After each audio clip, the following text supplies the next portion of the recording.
আসসালামু আলাইকুম রহমতুল্লাহি ওবরকাতুহ। সম্মানিত দর্শক, পররাষ্ট্রমন্ত্রী ডক্টর খলিলুর রহমান সম্প্রতি ভারত সফর করে এসেছেন।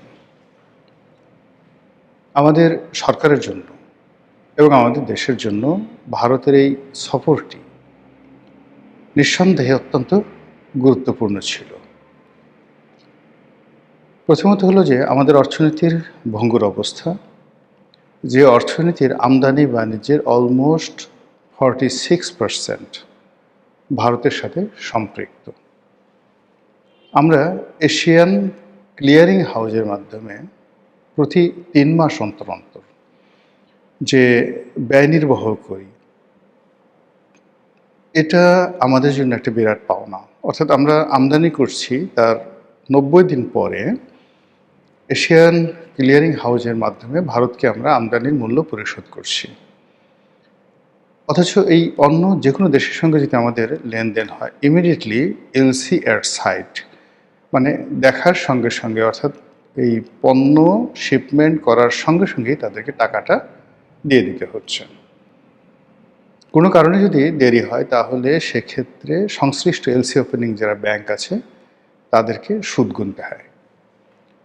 তো শেখ হাসিনার পতনের পরে ভারতের সঙ্গে বাংলাদেশের যে অর্থনৈতিক সম্পর্ক, আমদানি বাণিজ্য, এমনকি ভারতের সঙ্গে বাংলাদেশে যে সীমিত আকারে রপ্তানি বাণিজ্য শুরু হয়েছিল, এবং ভারতের বড় বড় বন্দর, সমুদ্র বন্দর, নদী বন্দর, স্থলবন্দর এবং বিমানবন্দর, এইগুলোকে আমরা ট্রানজিট হিসেবে ব্যবহার করে বছরে হাজার হাজার কোটি টাকা সাশ্রয় করছিলাম।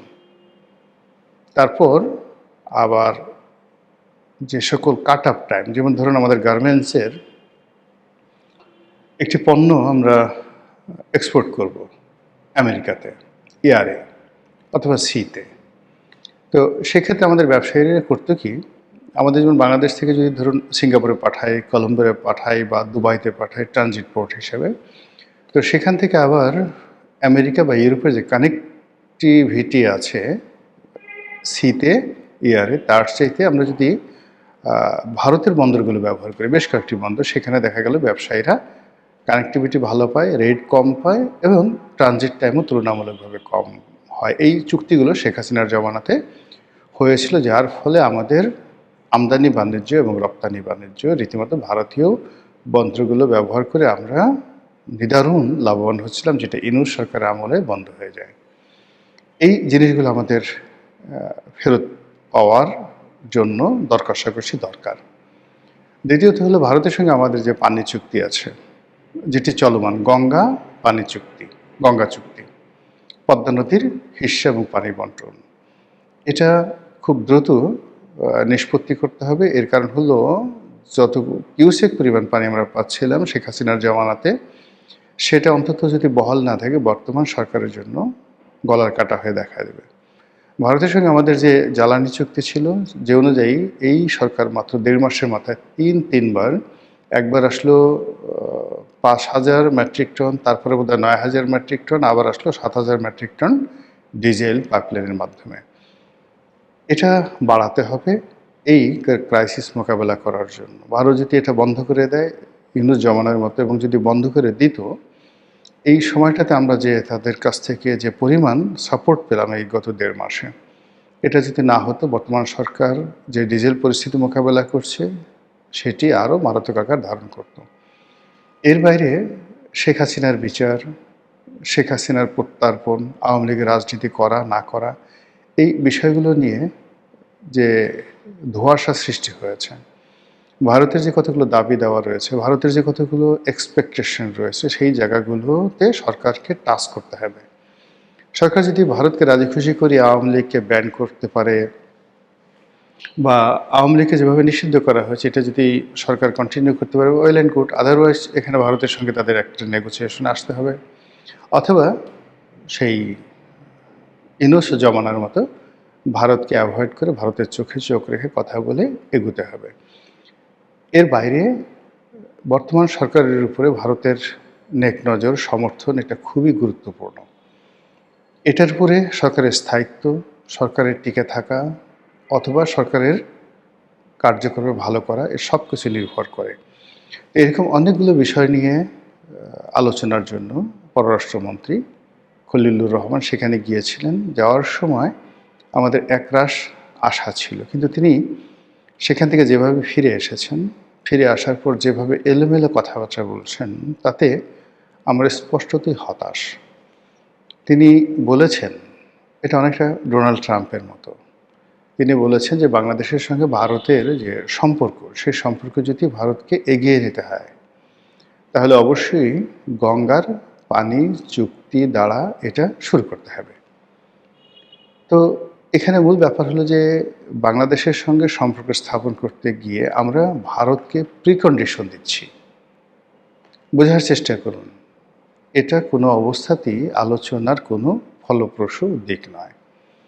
অন্যদিকে খলিলুর রহমান সাহেব সেখানে গেলেন, কথাবার্তা বলেন। ভারতের পররাষ্ট্র মন্ত্রণালয়ের পক্ষ থেকে ওই ধরনের চমকপ্রদ কোনো কথা আমরা শুনিনি, বরং যেটি শুনছিলাম যে বন্ধুত্বের নিদর্শন স্বরূপ আমাদের যে প্রধানমন্ত্রী তিনি ভারত সফরে যাবেন, ভারত সেটা আহ্বান জানিয়েছেন। এবং বাংলাদেশের পত্রপত্রিকা বলার চেষ্টা করছিল যে তারেক রহমান সাহেবের যে প্রথম বিদেশ সফর এটা ভারতের মাধ্যমে হবে। কিন্তু পরবর্তীতে আবার দেখা গেল যে এই খবরটি ভুয়া খবর, এটি ঠিক নয়, এভাবে সরকারের পক্ষ থেকে জানানো হলো। ফলে কী হলো যে ভারত যে ভ্রমণ বা ভারতের যে পররাষ্ট্রনীতি কিংবা আমাদের যে পররাষ্ট্রমন্ত্রী ভারত সফর, এগুলোর আলটিমেটলি যে ফলপ্রসূ যে বিষয় সেটি হবে মিস্টার নরেন্দ্র মোদী তিনি বাংলাদেশে আসবেন, দ্বিপাক্ষিক বৈঠক হবে, অথবা জনাব তারেক রহমান তিনি দিল্লি যাবেন। কিন্তু এর কোনোটি হলো না এখনো পর্যন্ত। পররাষ্ট্রমন্ত্রী ভারত থেকে সফর করে এসে তিনি আবার বেইজিং সফরে যাবেন। এই মুহূর্তে বেইজিং খুব ব্যস্ত, ভীষণ রকম ব্যস্ত। বিশেষ করে ইরান এবং আমেরিকার যুদ্ধ নিয়ে তারা ব্যস্ত। তাদের দেশে ফুয়েল ক্রাইসিস এখন তুঙ্গে। যে কোনো কারণে এখন বেইজিংয়ের যে মেজাজ 99 ডিগ্রি হয়ে আছে। এর বাইরে আমেরিকা ইরানকে টার্গেট করে যে তাদের যে যুদ্ধ পরিকল্পনা, সেই যুদ্ধ পরিকল্পনা তারা স্পষ্টতই চীনকে এবার টার্গেট করেছে। এর কারণ হলো যে আমেরিকা মনে করছে ইরানের যে সফলতা, সেই সফলতার পিছনে চীনের অস্ত্র, চীনের গোয়েন্দা তৎপরতা এবং চীনের যে যাকে বলা হয় ডিজিটাল প্রযুক্তি বা ড্রোন প্রযুক্তি, এটি যে কোনোভাবে হোক ইরানের কাছে নিয়মিত সরবরাহ করা হতো। যার ফলে যুদ্ধের ময়দানে ইরান অসম্ভব ভালো করেছে এবং আমেরিকাকে তছনছ করে ছেড়ে দিয়েছে। এখন যে অবস্থা দাঁড়িয়েছে, তাতে করে চীন খুব দ্রুত তাইওয়ানের ব্যাপারে সিদ্ধান্ত নেবে। ইরানের এই যুদ্ধের একটা ইতিবাচক ফলাফল এবং তার সঙ্গে সঙ্গে পাল্লা দিয়ে ইউক্রেন যে যুদ্ধ, সেই যুদ্ধের একটা ইতিবাচক ফলাফল একটু যাকে বলা হয় চীনের দিকে আসা মাত্রই চীন সেই তাইওয়ানের দিকে হাত বাড়াবে। আর সেই অবস্থাতে যখন তাদের পররাষ্ট্র মন্ত্রণালয় রাত দিন ব্যস্ত আমেরিকা, ইরান, ইউক্রেন নিয়ে, সেখানে বাংলাদেশের যে বিষয়টি, সেই বিষয়টি তাদের কাছে কতটা গুরুত্ব পাবে আই ডোন্ট নো। অথচ যদি এই সময়টিতে চীনে যাওয়া হয়, চীন মূলত আমাদেরকে এই মুহূর্তে অর্থনৈতিক সাহায্য ছাড়া আসলে তেমন কিছুই করতে পারবে না। কিন্তু আমার জানা মতে চীন সাধারণত বাংলাদেশের এই যে ক্রাইসিস মোমেন্ট, এই ক্রাইসিস মোমেন্টে তারা কোনো বিনিয়োগ করবে না। যেভাবে শেখ হাসিনার শেষ জমানাতে তিনি যখন সর্বশেষ চীন ভ্রমণ করেছিলেন, তখন চীন কার্যত কোনো টাকা দেয়নি, বরং তার সঙ্গে অসৌজন্যমূলক আচরণ করেছে এবং ওখান থেকে শেখ হাসিনার পতন শুরু হয়েছে। দ্বিতীয়ত ডক্টর মোহাম্মদ ইউনূসও গিয়েছিলেন।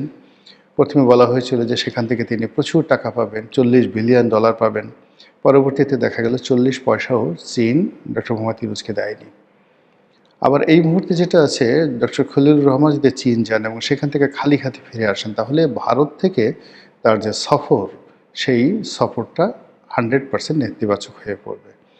ফলে সরকার হঠাৎ করে এই যে ভারত সফরে গেল, সফরের পরে আবার এসে আমাদের যে পররাষ্ট্রমন্ত্রী, তিনি একেবারে চুপচাপ হয়ে গেলেন। তার সঙ্গে সঙ্গে তিনি সেই ভারতকে উল্টো শর্ত দিলেন যে বাংলাদেশের সঙ্গে সম্পর্ক করতে হলে গঙ্গা চুক্তি সেটা বাস্তবায়ন করতে হবে, বা গঙ্গা চুক্তিতে বাংলাদেশকে বেনিফিট দিতে হবে, পানির ন্যায্য হিস্সা দিতে হবে। তো এই যে সমস্যা, এই সমস্যাগুলো কেন হলো? আমার কাছে যেটা মনে হয় যে ডক্টর খলিলুর রহমান দিল্লি যাওয়ার পূর্বে ঘটা করে শিরীন শারমিন চৌধুরীকে গ্রেপ্তার করা, এটি রং মেসেজ গেছে দিল্লির কাছে। দ্বিতীয়ত, ১/১১-র কুশীলব হিসেবে মাসুদউদ্দিন চৌধুরী এবং মামুন খালেদ, তাদেরকে গ্রেপ্তার করার পরে তাদের কাছ থেকে যে স্বীকারোক্তি আদায় করা হয়েছে, বা তারা যে স্বীকারোক্তি দিয়েছেন, যেগুলো পত্রপত্রিকা এসেছে এবং ওপেন সিক্রেট, সেখানে যে সকল কুশীলবদের নাম এসে গেছে তারা বাংলাদেশের সবচেয়ে বড় রুই কাতলা।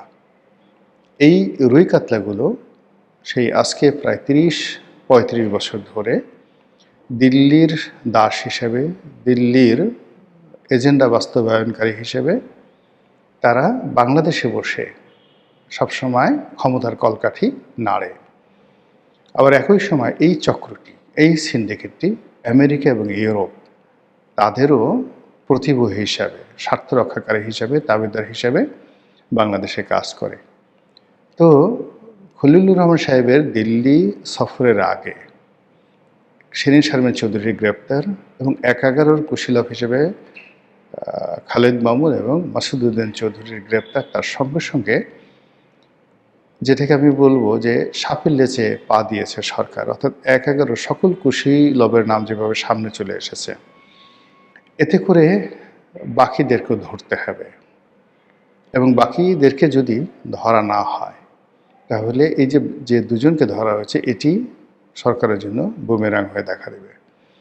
এদিকে এনসিপি, জামাত, অন্যান্য যে রাজনৈতিক দলগুলো আছে যারা সরকারের অংশীদার, তাদের কারোর সঙ্গে সরকারের সম্পর্ক ভালো নয়। খুব দ্রুত তাদের মধ্যে অহিনকুল বা দাকুমড়ার সম্পর্ক শুরু হয়ে যাবে। এছাড়া আরও যে জিনিস আছে সেটি হলো সরকারের যারা শরিক রয়েছেন সরকারের মধ্যে, তাদের সবার সঙ্গে সম্পর্ক নষ্ট হয়ে গেছে। সরকারের ভিতরে যে অভ্যন্তরীণ দ্বন্দ্ব সংঘাত, অর্থাৎ দলীয় নেতাকর্মীদের মধ্যে যে দ্বন্দ্ব সংঘাত, এটিও প্রকট আকার ধারণ করেছে। যারা এমপি হয়েছে, যারা হননি, যারা মন্ত্রী হয়েছেন, যারা হননি, আবার মন্ত্রী হওয়ার পরে যারা ভালো দপ্তর পেয়েছেন অথবা যারা পাননি, দপ্তর পাওয়ার পরে আবার স্বাধীনভাবে কাজ যারা করতে পারছেন তারা, বরং যারা পারছেন না, এগুলোর মধ্যে মানে দৃশ্যমান যে সকল বিরোধ আমরা দেখতে পাচ্ছি, তাতে করে সরকারের সামনের দিনগুলো মোটেও ভালো যাবে বলে মনে হচ্ছে না। মহান আল্লাহ আমাদের সবাইকে হেদায়েত দান করুন, হেফাজত করুন। আসসালামু আলাইকুম ওয়া রাহমাতুল্লাহি ওয়া বারাকাতুহু।